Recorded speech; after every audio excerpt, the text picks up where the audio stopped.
Masak asam keeng daging sapi ala Aceh Barat Selatan. Nah, ini salah satu varian masak daging ala Aceh rekan, yaitu dimasak asam keeng tapi lemak.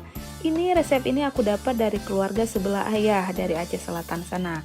Bahannya bisa dilihat di video, dan takarannya dirasa-rasa aja karena aku jarang masak pakai takaran. Kebanyakan pakai feeling aja rekan. Nah, di Aceh itu daging sapi bisa dimasak dengan berbagai varian masakan. Ada sirebo, kuah belangong, masak putih, di balado, di rendang Aceh, dibikin dendeng, dan masih banyak varian-varian masak daging sapi lainnya. Pokoknya di setiap bagian daerah di Aceh punya jenis masakan andalan masing-masing, terutama untuk masak daging ini rekan. Nah, yang pasti masakan Aceh itu full bumbu, rasanya medok, cita rasanya khas, pedas, asam, asin, dan gurihnya itu balance dan bikin makan jadi seru.